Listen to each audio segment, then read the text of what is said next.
I heard an incredible story recently that is, I think, a perfect example of frame making, or perhaps more accurately, a perfect example of an opportunity for frame making. This story came to me from a head of sales enablement and sales technology. Her name is Annabel. And like I often joke, and this is true here, is that most of my stories are true, and this one actually is. Annabel is a real person. In fact, not only did she share this story with me, she shared it with about 500 of her colleagues because we invited her up on stage at their sales kickoff to tell this story, again, as a perfect example of where frame making can be so powerfully valuable to your customers. The story goes a little bit like this.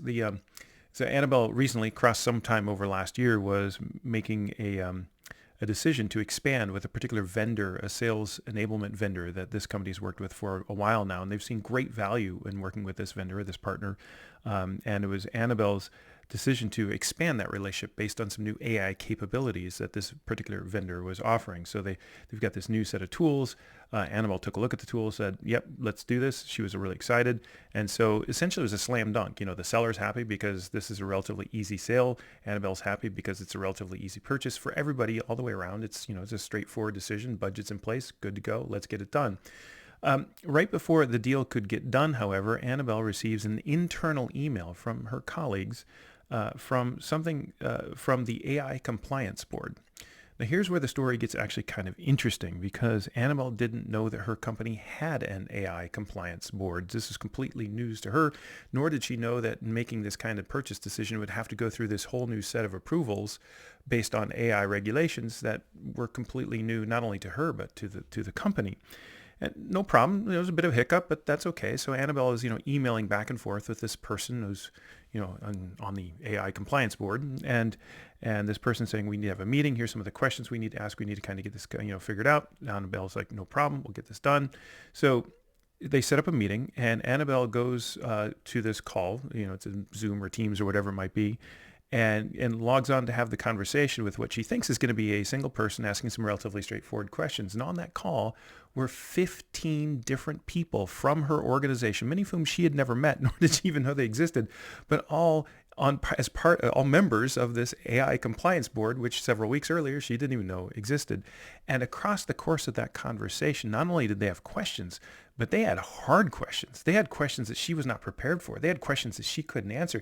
They had questions that made her feel a little bit, not only unprepared, but frankly, a little bit embarrassed, not because she's done anything wrong, but someone's like, it was really interesting hearing Annabelle tell the story because she felt a certain amount of shame is probably too strong of a word, and I don't want to put those words in Annabelle's mouth, but she was a little bit embarrassed. It's like, I don't know what you're asking me. I don't know what the answer to that is. I'm not sure I could go get that. And so it really put her in a deeply awkward position, not only with her own colleagues, where she had to essentially stand in front of them on camera and say, I don't know. But then she had to go back to the sales rep of this vendor and explain to her that she ran into this problem inside her own organization, her company, that she didn't even know was going to be a problem. And now this whole deal had run into issues and maybe stalled or even dead altogether. And I think this is just such a great example, as Annabelle told it, of just like, her frustration wasn't with the vendor.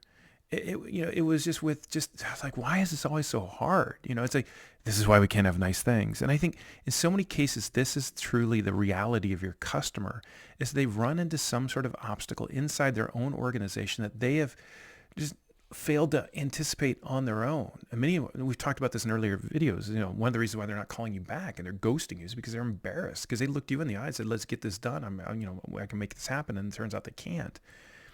And so one of the things I asked Annabelle, I said, first of all, do you blame the vendor for this? She said, no, this is all kind of completely new. They didn't know this either.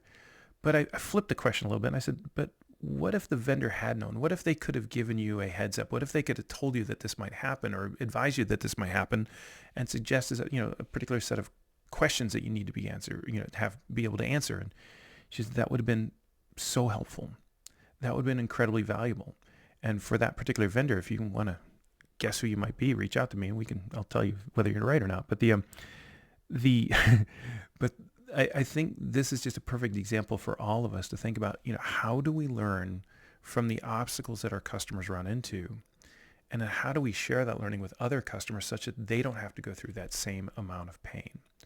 because I think that is your opportunity to be a coach. And one of the best ways to be a coach is you first have to learn. In the book, we call this establishing the framing before engaging your customer with the framing. We need to figure out what is it that customers are going to run into that they fail to overlook on their own. And I think the Annabel story is a perfect real-world recent example of how this buying story continues to evolve, and especially rapidly in the world of AI. And it provides all sorts of new opportunities for us as sellers to provide new dimensions of coaching that frankly not only were not necessary a couple of years ago, but didn't even exist a couple of years ago. But that isn't a problem for you. That is an opportunity to engage in even better frame making.